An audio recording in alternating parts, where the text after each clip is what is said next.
Muchas gracias. El agradecimiento es mío, francamente, y el honor de poderme dirigir a ustedes también.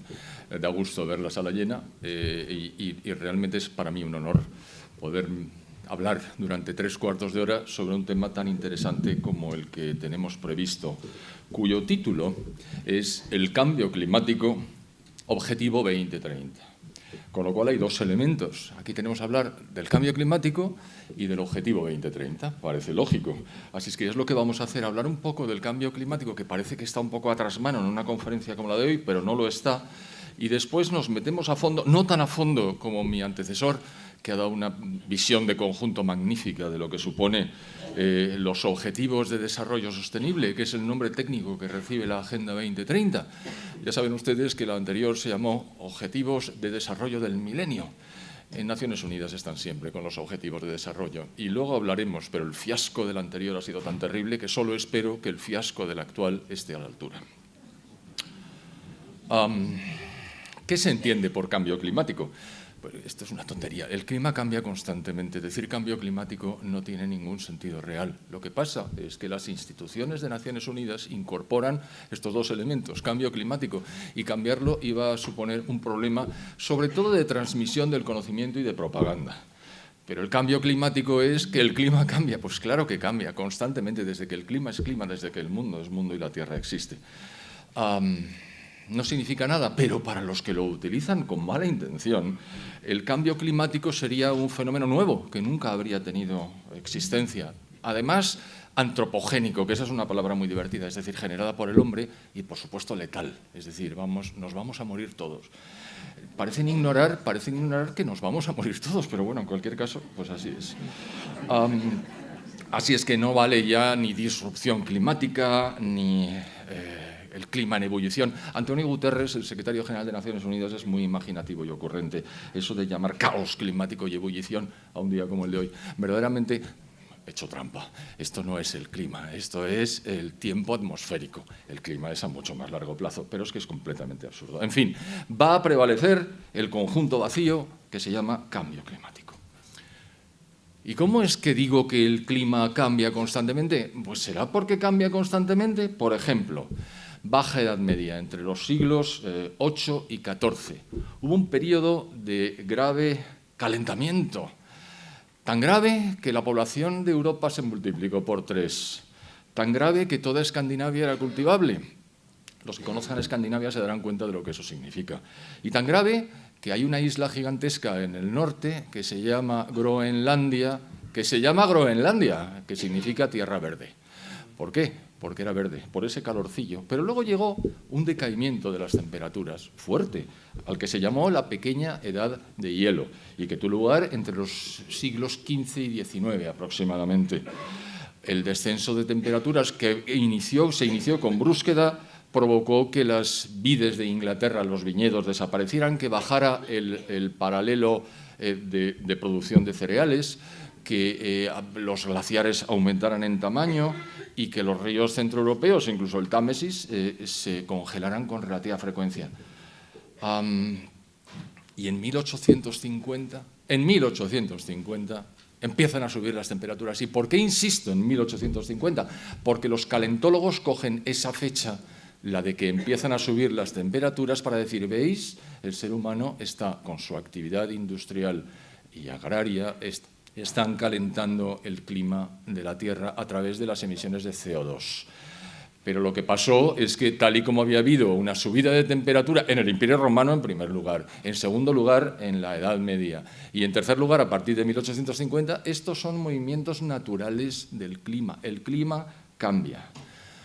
En el siglo XX, el incremento de temperaturas de la atmósfera ha sido de 0,6 grados centígrados en 100 años. Tampoco parece una crisis climática muy fuerte, pero ahí ha empezado el baile, precisamente en esa época. Ahora la Tierra es ligeramente más cálida que antes, pero no se sabe muy bien por qué, la verdad. Y dentro del siglo XX hubo calentamientos y enfriamientos que tampoco sabemos a qué obedecen, puesto que el elemento fundamental que argumentan las personas que sustentan la hipótesis del cambio climático es que es el CO2 en su constante aumento como consecuencia de la actividad del ser humano el que está provocando las variaciones al alza de temperaturas. Pero si en el propio siglo XX ha habido dientes de sierra, mientras el CO2 subía incesantemente, las temperaturas subían y bajaban absolutamente al margen del CO2, que probablemente no les gusta nada. Bueno, pues antes de 1998 no se había materializado una sistemática presentación del cambio climático como responsable. Los científicos decían que la temperatura había experimentado cambios siempre. Curiosamente, desde 1998 hasta 2015 y desde 2016 hasta 2023, la temperatura de la atmósfera se ha incrementado 0 grados centígrados.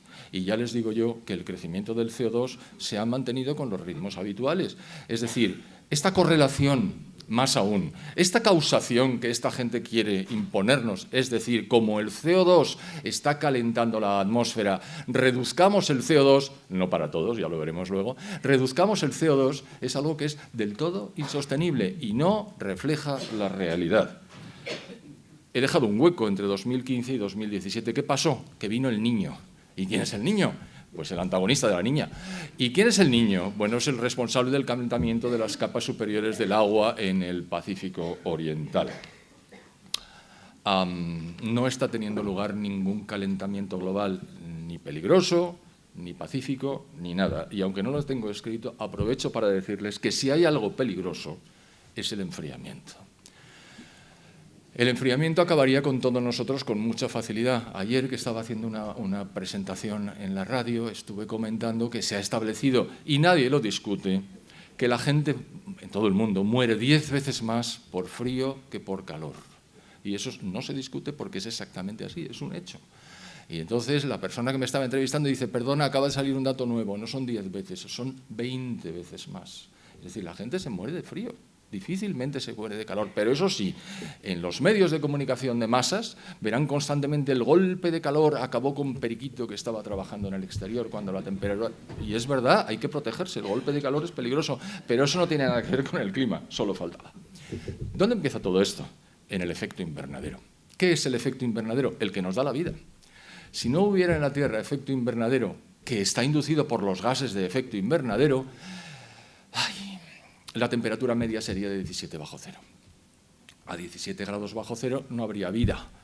Afortunadamente contamos con los gases de efecto invernadero, el primero de los cuales, el más importante, que es el 95% de todos los gases de efecto invernadero, es el vapor de agua.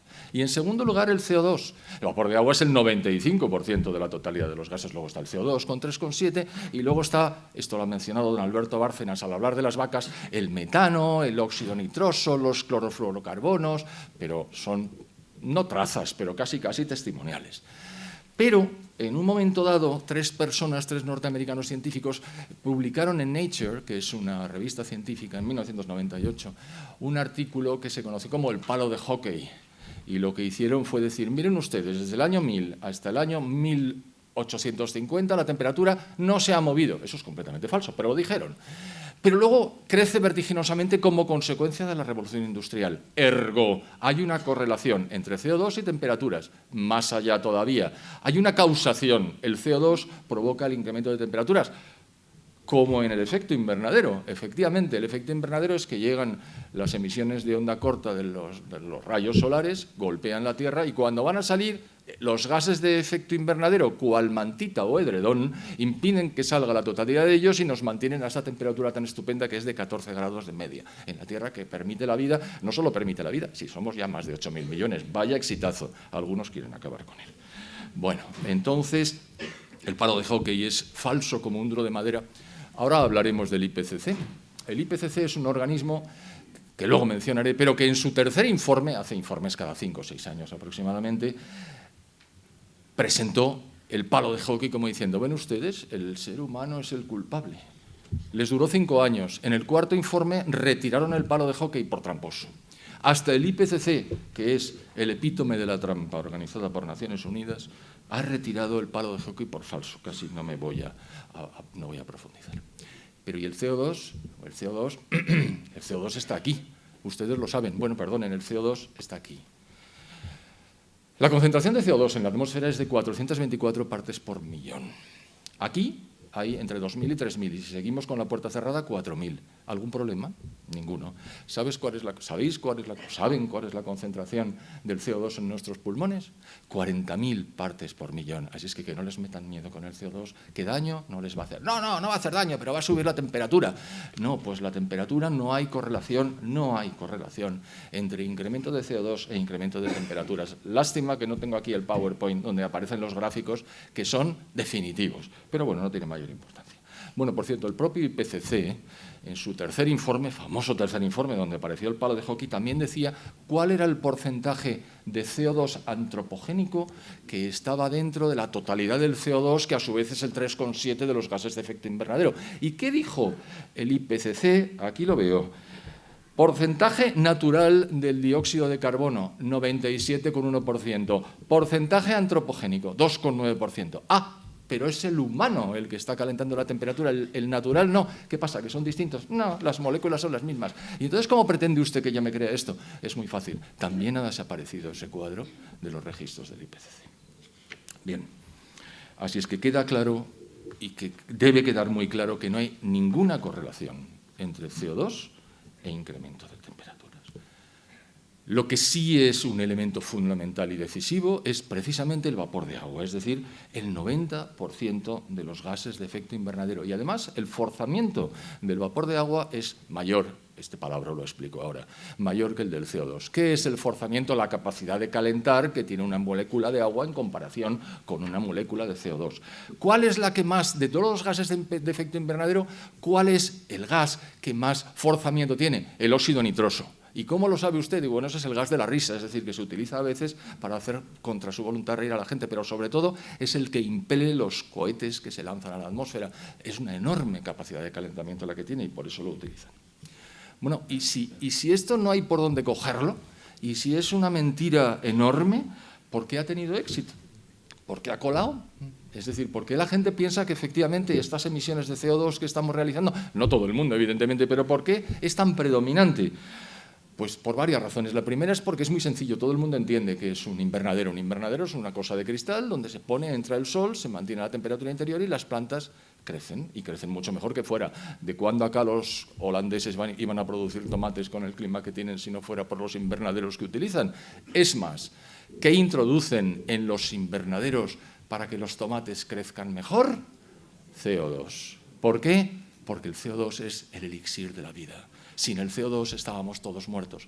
Anda, no exagere, ¿cómo? Si nuestro nivel de CO2 en la atmósfera estuviera por debajo de 150 partes por millón, las plantas morirían y con ellas todos nosotros. Efectivamente, como dicen los neomalthusianos, nos vamos a morir todos, pero afortunadamente el CO2 crece. Hemos estado a punto de alcanzar en la última glaciación las 150 partes por millón, pero afortunadamente la cosa no llegó a tanto. Así es que, idea sencilla e intuitiva, un apoyo monstruoso por parte, no ya de Naciones Unidas, sino de prácticamente todas las instituciones de este mundo, y ahora contaré quiénes son los que lo apoyan, por los líderes que lo empujaron desde el principio, empezando por Al Gore, que es un tipo con una capacidad de comunicación absolutamente fascinante, y porque la naturaleza tiene horror al vacío. Y si las otras creencias se debilitan, aparece una nueva fe, la fe calentológica, que tiene incluso su papa, que es el señor Guterres, que tiene su Juanita de Arco, que es Greta Thunberg, y lo tiene todo comparado y paralelo al cristianismo, curiosamente. Y un elemento fundamental, ¿es el ser humano el culpable con sus emisiones de CO2 del calentamiento? No, no, el ser humano blanco y occidental. El otro ser humano, mire usted, el chino y el indio son gentes angélicas cuyas emisiones de CO2 no tienen nada que ver con esto. ¿Y eso por qué? Es que sus gobiernos no se dejan.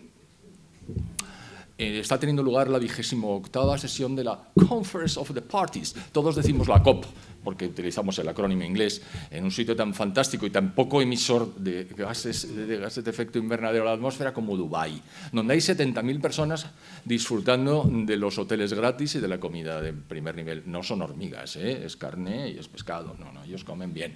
Y en esa conferencia de las partes se está diciendo que tenemos que hacer un esfuerzo adicional. No me meto en ello porque no acabaríamos. Y llega a India y dice, que con nosotros no cuenten, nosotros vamos a seguir construyendo centrales de carbón como si no hubiera un mañana, porque como somos pobres y sabemos que la energía es el fundamento de las sociedades, nuestra población va a tener energía. Ustedes pueden decir misa, y nunca mejor dicho, esas misas laicas que se gastan, pero nosotros vamos a seguir quemando carbón. Los chinos hacen así, pero queman carbón igualmente, con lo cual es exactamente lo mismo. Esta es la parte del clima, y ahora viene la parte del organismo diabólico que se llama la Organización de Naciones Unidas. ¿Que por qué es un organismo diabólico? Pues que con lo que hemos oído antes ya nos podemos hacer una idea de efectivamente por dónde van, pero no voy a tocar el tema desde la perspectiva del cristianismo, sino de la perspectiva de la manipulación. ¿Cuándo nació Naciones Unidas? Pues Naciones Unidas, como sabrán ustedes, nació en 1945. Termina la Segunda Guerra Mundial y como consecuencia del fiasco espantoso en el que había incurrido la Sociedad de Naciones, que estaba mal concebida, estaba mal desarrollada y además se enfrentó con los dos totalitarismos más salvajes que ha habido en el siglo XX, es decir, el comunismo en la Unión Soviética y el nacionalsocialismo en la Alemania después de la República de Weimar. Aquellos se enfrentaron a muerte y ni Sociedad de Naciones ni gaitas. La Sociedad de Naciones no funcionó, pero sobre todo no funcionó porque el que la propuso, que era el presidente norteamericano Woodrow Wilson, no consiguió que el Senado norteamericano diera el visto bueno para que Estados Unidos participara, con lo cual Estados Unidos no participaba y tampoco podía financiar oficialmente. Y además, bueno, yo la historia la cuento con detalle en mi blog. Voy a hacer una cuña publicitaria. Mi blog se encuentra, si ustedes ponen José Ramón Fernández, ahí aparece mi blog, que es un blog reaccionario. Reaccionario porque reacciono. Y ahí verán la historia de la Sociedad de Naciones. Bueno, pues termina la guerra y los vencedores de la guerra, que son, digamos, los aliados, organizan en San Francisco una nueva entidad muy parecida a Naciones Unidas, que ve la luz el 24 de octubre del 45. Recuerden que la guerra ha terminado en septiembre en el Teatro del Pacífico y en mayo en el Teatro Europeo, es decir, muy recientemente. Objetivo: la paz y la seguridad entre las naciones, pero sí es lógico. O sea, que si quiero montar una organización supranacional será para algo. 193 miembros ahora, en su día solamente 55. Decía don Alberto Bárcena que seguramente Naciones Unidas ha conseguido algo. Sí, da de comer magníficamente a las personas, enorme cantidad de personas les dan muy bien de comer, les paga maravillosamente. Pero de las 71 intervenciones de conservación de paz que ha tenido, ni una sola ha tenido éxito. Y cuando lo ha tenido, no ha sido por Naciones Unidas. Es decir, es un organismo que no cumple su función. Son centenares de organismos, la mayor organización del mundo. Y como las críticas crecían, decidieron en el año 2000, aprovechando que el milenio estaba en puertas, ya había entrado, perdón, el año 2000 ya es el siglo XXI, decidieron crear los 8 objetivos de desarrollo del milenio, aprovechando que el milenio pasaba por allí. Ellos son partidarios de dar objetivos y metas. Bueno, pues 8 objetivos y 17 metas, una cosa razonable. A 15 años vista. ¿Qué pasó? Pues que llegó el año 2015 e hicieron balance. El fracaso más absoluto. Solamente una meta de un objetivo se llegó a cumplir y como cuando se acontece que se encuentra la paz en un enfrentamiento, tampoco fue Naciones Unidas el que lo consiguió. ¿Y cuál fue? Pues lo leo. Una meta del objetivo número 1, erradicar la extrema pobreza y el hambre. ¿Se han dado cuenta de que ahora lo que quieren erradicar no es la extrema pobreza, sino la pobreza en los que tenemos ahora vigentes? La verdad es que son bastante ignorantes. La pobreza no se puede erradicar por definición, porque por definición, salvo que seamos todos idénticamente iguales, habrá unos más ricos y otros más pobres, aunque sea poco. Bueno, pues los más pobres serán más pobres, es decir, habrá pobreza, aunque seamos todos muy ricos, es decir, ni siquiera conceptualmente han cogido la cosa. Pero bueno, lo que hizo fue erradicar la extrema pobreza y el hambre, patentizados, y esto lo cuantificaban, en que la mitad de las personas tuviera ingresos per cápita superiores a 1,25 dólares por día. Eso se logró. Pero se logró porque tanto la República Popular China como la India se incardinaron en los movimientos de globalización, a diferenciar del globalismo, que son cosas distintas. Hablan del globo, pero la globalización es permitir que las empresas actúen libremente, sin obstáculos y sin trabas, para desarrollar el comercio internacional y emitir y recibir inversión extranjera directa. Eso es globalización y eso ha generado un salto en la riqueza de todos los países del mundo como nunca antes se había visto en el desarrollo de las sociedades. Ha sido magnífico. Eso fue lo que consiguió que saliera tantísima gente de la pobreza y no Naciones Unidas. Es decir, el enriquecimiento que procura y permite la economía de mercado, y si quieren se lo digo de otra manera, la economía capitalista, y si quieren se lo digo todavía más directamente, el capitalismo. Esto no puede seguir así. Esto en Naciones Unidas tiene que hacer algo. Y en un momento dado, en 1968, fíjese si me remonto, un meteorólogo sueco, inducido por supuesto, que se llamaba Bert Bolin, dice, oye, vosotros del ECOSOC, es decir, el Consejo Económico y Social de Naciones Unidas, ¿por qué no convocáis una conferencia para hablar de la interacción entre el ser humano y el medio ambiente? Y Naciones Unidas dice, me alegro de que me haga esa pregunta. No es porque yo ya he dicho que me la hiciera, pero bueno, me alegro de que me la haga. La Asamblea General de la ONU decide que en 1972, efectivamente, hay que hacer una reunión específica de la que ahora hablaremos, con este fin. Pero antes, para que se vea lo de la asociación público-privada, se funda el Club de Roma, que ustedes conocerán seguramente. Y los que lo fundaron fueron miembros del grupo Morgenthau, estos grupos ricos que operan en la semipenumbra, porque esto se inició en una residencia de John Rockefeller en Bellagio, en Italia, y dijo, hay que buscar soluciones para la paz y la prosperidad del mundo. 1968. Hay que establecer un orden nuevo. Así enlazo con la presentación anterior, que ya digo, ha sido magistral porque ha establecido el patrón por el cual vamos a desarrollar las siguientes. Pero ese mismo año, el MIT, el Instituto de Tecnología de Massachusetts, presenta un papel, dice, las terribles consecuencias del incremento de la población. Es que estoy leyéndolo porque como me cuesta decir estas cosas.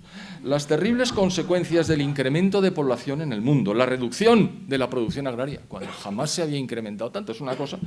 El agotamiento de los recursos. Ustedes saben que los recursos no se están agotando, ¿verdad? Podemos hablar de eso otro día. La creciente producción industrial y la contaminación. Voy a tener que hacer un paréntesis. El CO2 no contamina. El CO2 da la vida.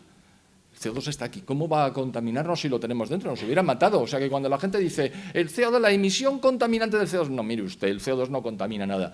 Contaminarán los residuos que saca el carbón a la atmósfera cuando es quemado, eso sí, pero el CO2 en absoluto. Y entonces el MIT dice, yo voy a aportar mi grano de arena. Y en el año 72, cuando se organiza la primera reunión, el Club de Roma produce un libro que yo leí en su día y que me impactó muchísimo. Yo era un chaval absolutamente desconocedor de la situación. Y se llamaba Los límites al crecimiento. ¿Saben ustedes cuántos ejemplares vendieron? 30 millones. Y en el año 72 se celebra la Conferencia de Naciones Unidas sobre el Human Environment, el entorno humano. Asisten 15 países a la reunión en Estocolmo, porque como lo había propuesto Bert Bolin, que era sueco, pues en Estocolmo. Y entonces, no sé si leerles todas las burradas que decían, vemos a nuestro alrededor creciente evidencia del daño antropogénico en muchas regiones de la Tierra, peligrosos niveles de contaminación en el agua, el aire, el suelo y los seres vivientes, grandes e indeseables alteraciones en la balanza ecológica de la biosfera, destrucción y agotamiento de recursos irreemplazables, dañinos efectos para la salud física, mental y social. No hablaban de la suya, evidentemente, del hombre en el entorno creado por el hombre, particularmente en el residencial y el laboral. Debe haber algún otro. Y más de esas. Es decir, este es el tenor, en el año 72, de las Naciones Unidas intentando modificar el patrón del comportamiento de las sociedades a través de las economías y, como luego veremos, de la energía.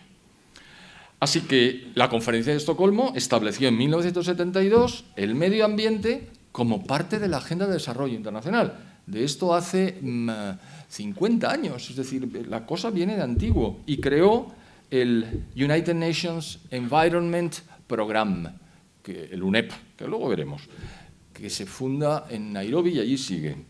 Y su director ejecutivo, antes habrán oído hablar al señor Bárcenas de Maurice Strong, aquí está, convocó la primera reunión de expertos en el cambio climático. ¡Hala! El palabra aparece ahí. Muy bien. Paralelamente, y en Estados Unidos, que es una adalid, por lo menos los demócratas en los Estados Unidos, de este tema del cambio climático, un físico conocidísimo y climatólogo de los Estados Unidos que dirigió el Instituto Goddard de la NASA, que se llama James Hansen, depuso, primera acepción de deponer, ante el Congreso de los Estados Unidos, Y dijo, las emisiones antropogénicas de gases se correlacionan y causan el calentamiento de la Tierra, y propuso medidas para limitar su impacto, es decir, Naciones Unidas y además la NASA. Y entonces Naciones Unidas no se pudo quedar quieta y dijo, vamos a crear un organismo que se encargue de la gestión, de demostrar que el ser humano es culpable. Y se llamó IPCC, porque si lo decimos entero nos cansamos, Intergovernmental Panel on Climate Change. Y lo creó la UNEP, que les acabo de mencionar, con la Organización Meteorológica Mundial, porque hombre, algo de cambio climático los meteorólogos saben. ¿Y qué es lo que hace el IPCC? Avisa, alerta sobre el calentamiento global, cuyo clima o cuyo entorno climático cambia única y exclusivamente por la acción del hombre. ¿Algún otro elemento habrá? No. Solamente por la acción del hombre. ¿Pero no le interesaría a usted? No, a mí no me interesa más que la acción del hombre. Y así voy a hacer informes, que lleva 8, aunque ellos dicen que llevan 6, pero son 8, aunque no les llaman informes, pero tienen la misma entidad, envergadura, longitud y plazo que los informes, y ha realizado ya 8. Les he hablado bastante del tercero. Bueno, pues hay 8. El último de 2023. Y todos con mucha alarma, que nos vamos a morir todos, que hay que hacer algo. Incluso algunos se ha pasado diciendo, ya no hay nada que hacer. ¿Cómo que no hay nada que hacer? Pues cállese y déjenos en paz, hombre. No, le hicieron callar rápidamente. Y claro, el apoyo es completo. Organismos de todo tipo, instituciones, universidades, centros de investigación, foros, blogs, agencias, asociaciones, los estados. Una legión de activistas medioambientales liderados al principio por Al Gore. Les recomiendo que escuchen y vean a Al Gore, de verdad. Es diabólico. Es decir, incluso tiene el aspecto de cuando era más joven, ahora ya tiene el pelo blanco, pero cuando tenía el pelo negro, el padre de los Adams, alguno de ustedes se acordará, y los presidentes de los Estados Unidos, y la Comisión de la Unión Europea, y los Estados miembros, y las empresas que se benefician, porque claro, si lo que hay que hacer es reducir la generación de energía a través de los mecanismos tradicionales, habrá que buscar mecanismos alternativos, sí, la eólica y la solar. ¿Y entonces quién va a producir la eólica y la solar? Nosotros, y nos vamos a forrar. Esas empresas están a favor. Bueno, tengo aquí el dato de por qué es falso como un duro de madera el palo de hockey, y me podría poner científico, pero simplemente me voy a poner fáctico. En un momento dado, un hacker se mete en los archivos de la Universidad de East Anglia, en la Gran Bretaña, donde hay un órgano interior que se llama la Climate Research Unit, es decir, la unidad de investigación sobre el clima, y extrae 1000 correos electrónicos donde aparecían las instrucciones para falsear los datos del palo de hockey. Y decía, hey, you, hide the decline, oculta el decrecimiento de las temperaturas, porque si lo haces aparecer el palo de hockey no sale. Bueno, esto lo ocultaron de verdad los medios de comunicación de masas, en fin.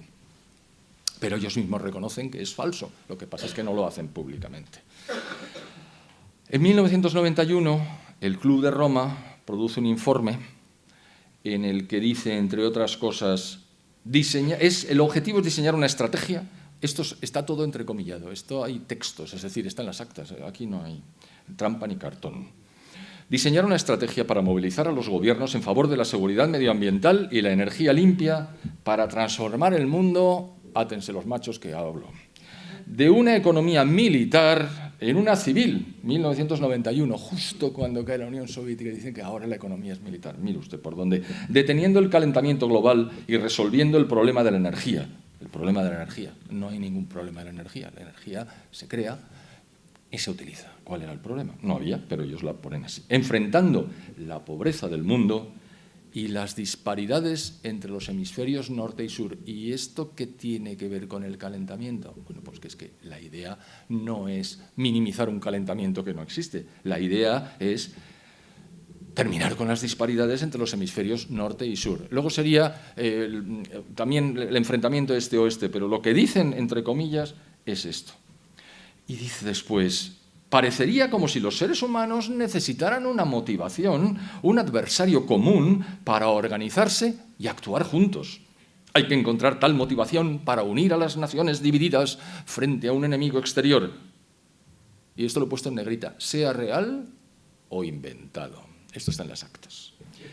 El enemigo común de la humanidad es el hombre. dice más cosas, pero una de ellas, no se lo leo todo porque esto es mortal, nada que ver con lo mortal que resulta leerse los Objetivos de Desarrollo Sostenible. Eso sí que es mortal. Tengo aquí un amigo con el que me estoy repartiendo la lectura y análisis crítico de los 17 puntos y 169 metas, y les aseguro que conservamos el equilibrio emocional a duras penas, porque es una terminología insostenible, una contradicción detrás de otra y una incongruencia interminable. Ellos confían en que nadie se lo lea. Claro, nadie se lo lee. Con lo cual pueden escribir prácticamente todo. Así es que no se lo leo. Pero yo lo que estoy hablando es del Club de Roma. Y dice algo terrorífico. Las viejas democracias han funcionado razonablemente bien los últimos 200 años, pero parecen encontrarse en una fase de estancamiento autocomplaciente, sin liderazgo ni capacidad innovadora. La democracia no es una panacea. Hay que reconocerlo. Aunque suene sacrílego, la democracia no sirve para lo que hemos de enfrentar. La complejidad y la naturaleza técnica de muchos de los problemas actuales no siempre permiten a los representantes elegidos tomar decisiones adecuadas a tiempo. Y entonces, aquí está 1992, después de lo que dice el Club de Roma, llega la Cumbre de Río, que se llamaba Conference on Environment and Development, es decir, la conferencia en desarrollo, y ya estamos con el desarrollo y el medio ambiente. Y allí se creó, se lo voy a decir con las siglas, la verdad es que tiene esta gracia, UNFCCC, que significa United Nations Framework Convention on Climate Change. Es decir, la Convención del... Por esto no cambian el nombre. La Convención del Cambio Climático, el marco de la Convención del Cambio Climático para Naciones Unidas. Y el tal Maurice Strong, y es la enésima vez que lo decimos, manifestó en el discurso de apertura, que claro que está en las actas. Abro comillas, abro interrogación. ¿Y si un grupito de líderes mundiales decidiera que el principal peligro para la Tierra procede de las acciones de los países ricos? Para salvar el planeta, el grupo decide, ¿no es la única esperanza para el planeta que las civilizaciones, este hombre no sabía lo que son las civilizaciones, que las civilizaciones industrializadas colapsen? ¿No es nuestra responsabilidad hacerlo posible? 1992.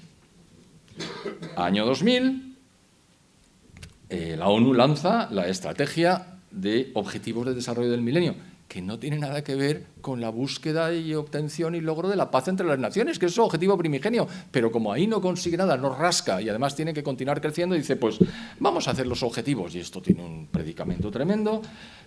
Y efectivamente no consiguen nada que no hubiera conseguido la propia República Popular China y la propia India creciendo. Tengan en cuenta que estamos hablando de los dos países más poblados de la Tierra. Es decir, el primero con mucho es la India, con mucho, que tiene unos 1.470 millones de habitantes y que hasta 1991 había ido del bracete con la Unión Soviética porque tenía una alianza estratégica. Implosiona la Unión Soviética y los indios dicen, ¿y ahora? Y entonces dicen, pues nosotros como los chinos, y yo quiero crecer.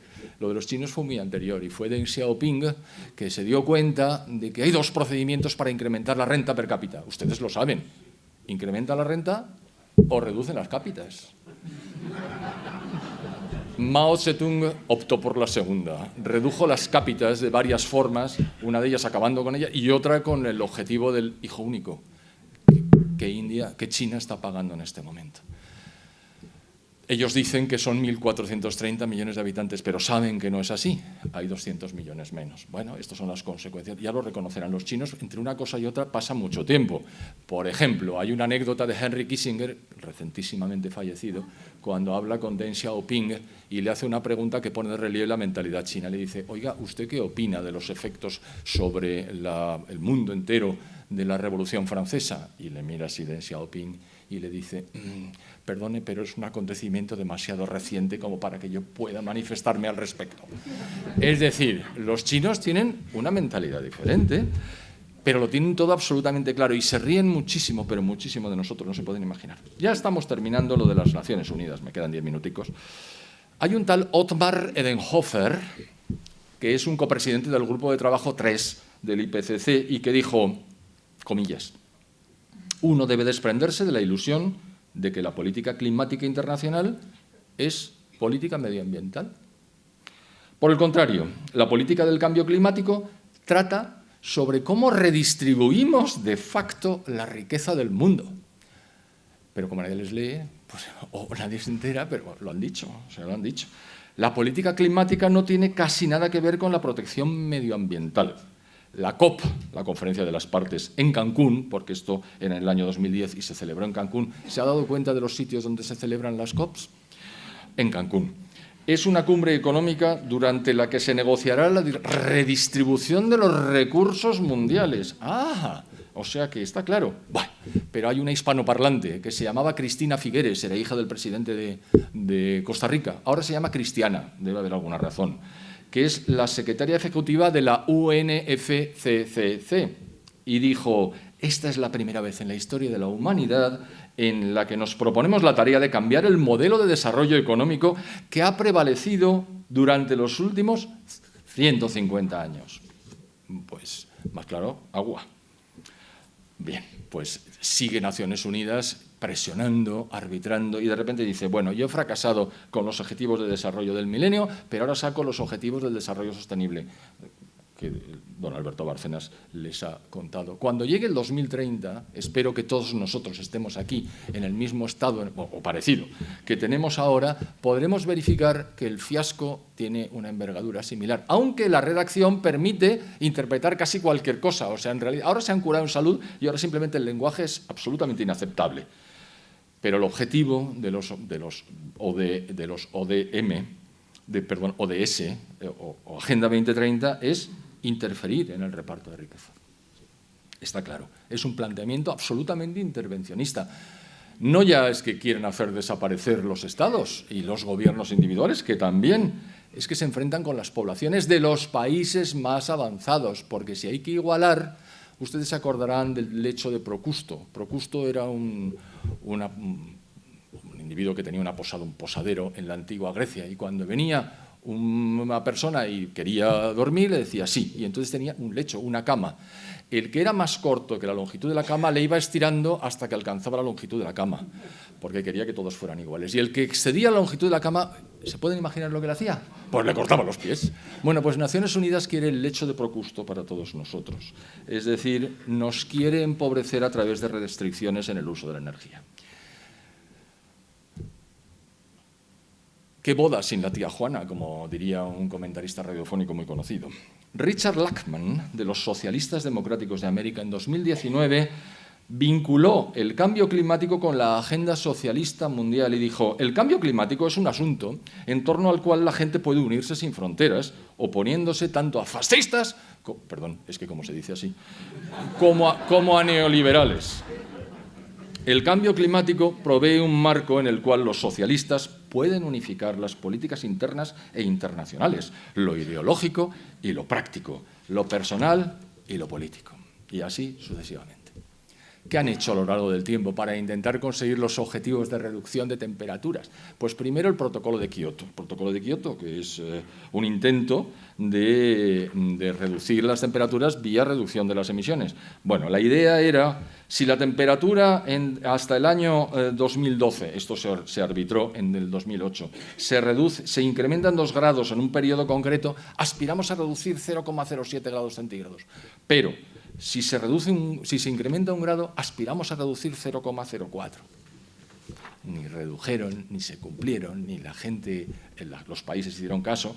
Y ante el fiasco, uno no reconoce los errores, uno huye hacia adelante, sobre todo si es Naciones Unidas. Y crean el Acuerdo de París, cuyo objetivo es que en el año 2030 la reducción sea de 0,05 grados centígrados. ¡Buah! Con unos costes mínimos de 20.000 millones de dólares al año, que son mucho más, digo mínimos. Estamos llegando al final del tiempo que se me ha concedido. Hemos hablado antes, Alberto Bárcenas ha hablado de todos los objetivos de los 17. Yo he traído solamente a colación 2, el 7 y el 13. El 7 dice garantizar el acceso a una energía asequible, segura, sostenible. Si en una frase de Naciones Unidas no aparece sostenible y resiliente, la frase no es de Naciones Unidas. Garantizar el acceso a una energía asequible, segura, sostenible y moderna. Meta 7.1, garantizar el acceso universal a la energía. Claro, uno lee estas cosas y dice, qué bien, que todo el mundo tenga acceso a la energía. Dice, pues sí, pero ¿cómo? Bueno, eso ya los técnicos lo discuten. Aumento de las energías renovables. A ver, Y cuando no sopla el viento y no luce el sol, bueno, pero para eso están las centrales de respaldo. Pero esas queman gas. Bueno, no, pero también estaría la energía hidroeléctrica si resulta que conseguimos que haya unas presas en un elemento superior, en una altura, una cota superior, y entonces cuando sobre energía subimos el agua y cuando haga falta de energía la dejamos caer, mueve la turbina y genera energía. Ah, está muy bien eso, sí, pero ustedes nunca hablan de eso. Hablamos nosotros que conocemos de qué va el tema. Ya, bueno, pues entonces vamos a intentar duplicar la tasa de eficiencia energética. ¿Usted sabe lo que significa eficiencia, muchacho? Es que eficacia y eficiencia son cosas muy distintas. Eficiencia es conseguir los mismos objetivos con pocos costes o en poco tiempo o en poco tiempo. Pero con las renovables se consigue todo lo contrario. Es inherentemente ineficiente. Eficiente es la energía hidroeléctrica, eficiente es la energía nuclear, pero desde luego la eólica y la solar no lo son. ¿Y el objetivo 13 qué dice? Pues cambio climático, punto, acción por el clima. Fortalecer la resiliencia, ya les había dicho, fortalecer la resiliencia y la capacidad de adaptación a los riesgos relacionados con el clima y los desastres naturales en todos los países. Es que no hay más desastres naturales, es que no hay más muertos como consecuencia de los que queden desastres naturales que siga habiendo. Bueno, pero en la meta 13.3 dice mejorar la educación, la sensibilización y la capacidad humana e institucional respecto de la mitigación del cambio climático. Ese que es natural hay que mitigarlo. La adaptación a él, la reducción de sus efectos y la alerta temprana. ¿Se han fijado que la alerta temprana la ponen al final? Coño, pues si la alerta viene al final, ya no es alerta, ya es simplemente recoger los trozos. Pero es que ni la redacción, es una cosa impresionante. En fin, todo esto no es gratis, ¿eh? Todo esto tiene consecuencias que son buscadas, porque la idea es redistribuir, pero redistribuir empobreciendo, no redistribuir enriqueciendo, como la globalización, que es algo que Naciones Unidas nunca dirigió. Si encarecen la energía, que es de lo que se pretende, las economías, todas ellas pierden competitividad. Por supuesto, los chinos y los indios y otros muchos no tienen nada que ver con esto. Y se reducen las producciones relativas porque ya no eres competitivo, ya no puedes vender, desde luego no exportas, a menos que tengas un nicho específico en lo que tu producto, aunque sea mucho más caro, lo consigas vender. Pero es que además los abonos son enormemente caros, con lo cual la agricultura se cae sola, porque si no podemos utilizar abonos, porque los precios son muy altos. Pero claro, todo esto además acompañado de enormes elevaciones de impuestos. Es decir, se trata de destruir la economía occidental, reduciendo nuestra riqueza, lo cual generará la desaparición de las clases medias, el aislamiento general de las sociedades, la caída de la tasa de crecimiento de la población, que ya está cayendo de manera vertiginosa en todas partes menos en África Negra, la disminución de la esperanza de vida al nacer, hambre, migraciones, caos. Esto ya no sigo, porque evidentemente cuando las sociedades pierden riqueza y la gente empieza a sufrir las consecuencias, la paz social desaparece. Pero claro, todo esto va a afectar a Occidente. Las consecuencias son de orden geopolítico, fundamentalmente. Por supuesto, Europa, que estamos ya en el último escalón, el penúltimo, todavía podemos caer, de descenso de importancia en el mundo, todavía perderemos más importancia. Y si piensa la UE, la Unión Europea, que el Brexit no se va a repetir, yo aquí soy mucho más optimista. Optimista quiere decir que implosione la Unión Europea, perdón. Entonces, si sale la Gran Bretaña, los suecos están absolutamente hasta las narices, los holandeses han visto ustedes cómo votan, los húngaros porque no pueden. País que no esté en la Unión Económica y Monetaria tiene en su mano salirse de la Unión Europea y el desastre para la Unión Europea sería completo. Por supuesto, eso supondría un fortalecimiento temporal de China y en la India, pues como siguen creciendo vertiginosamente. Me queda un minuto. ¿Y qué hacemos? Porque todo esto, el diagnóstico parece que es este más o menos. Podemos compartir los detalles o no. Bueno, pues podemos denunciar constantemente esta estafa calentológica. Es decir, allá donde estemos, momento y oportunidad que se nos brinde, decir, esto es mentira, por esto y por esto. ¿Qué significa por esto y por esto? Que no tengamos fe, que esto no es una nueva religión, que esto es una estafa. Lo que hay que utilizar es la razón para desmontar los argumentos, pero no decir, ¡ay, qué miedo tengo!, que me van a manipular por el miedo. Efectivamente lo están haciendo, pero no es una cuestión de fe, es una cuestión de racionalidad. Y si conseguimos con un poco de suerte minimizar la importancia del Estado, las dimensiones del Estado, mucho mejor. El cuarto punto es abandonar las instituciones multilaterales. Formamos parte del euro, tenemos deuda emitida en euros. Como si saliéramos del euro, la nueva peseta tendría que devaluar respecto de la situación en la que nos encontramos ahora, nunca podríamos pagar la deuda. Es verdad que no la vamos a pagar nunca, a ver si van a pensar ustedes que vamos a pagar alguna de la deuda. La deuda es perpetua y creciente, como se ve por las decisiones que se adoptan. Pero en todo caso sería absolutamente impagable y entraríamos en quiebra, y como habría que salirse también del Fondo Monetario Internacional, a ver quién nos iba a valer. Es decir, nosotros no nos podemos salir de la Unión Europea, pero de la ONU sí, sin coste. No hay que pretender que la ONU desaparezca. Ellos no van a desaparecer.